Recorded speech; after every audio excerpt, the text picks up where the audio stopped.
Bentrovati.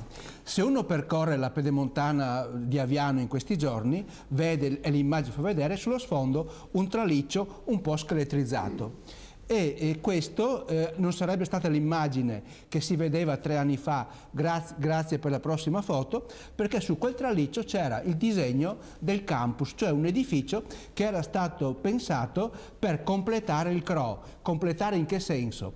Guardando il CRO, sulla destra si vede ciò che ha fondato Gallini, che è qualcosa di attenzione ai malati e alle sue famiglie. Sulla sinistra doveva nascere questo centro per giovani ricercatori, per studenti, per persone che frequentavano il CRO per fare la loro formazione di alto aggiornamento dell'oncologia. Cioè il CRO aveva ed ha 3 ruoli fondamentali riconosciuti dalla legge regionale del 2006: la diagnosi e la cura al massimo dell'eccellenza, la ricerca sperimentale da portare sul Servizio Sanitario Nazionale, come gli istituti nazionali tumori, e dall'altra parte quello dell'alta formazione, cioè quello che portava la ricerca, darlo come insegnamento a quelli che già erano pronti. Nel 2006, ripeto, questo era il disegno, la Regione ha capito che questo era ciò che doveva essere fatto per il prossimo, per il suo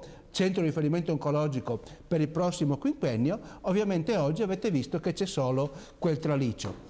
Non sarà così, perché il 26 di marzo verrà inaugurata verrà messa la prima pietra. Quello che manca ancora, e che per il quale abbiamo chiesto ad alta voce, è che la Regione faccia il piano oncologico regionale che riconosca al centro di Aviano quella che era l'idea originaria, cioè con un modello hub e spoke, un riferimento regionale per l'oncologia di sviluppo. Solo in questo modo gli viene riconosciuto il suo ruolo, solo in questo modo si fa investimento in quel campus nuovo per il CRO. Grazie Giovanni Del Ben, grazie primario, stavo dicendo, è un primario, è come un primario, direttore sanitario al Policlinico, ma nostro medico forense.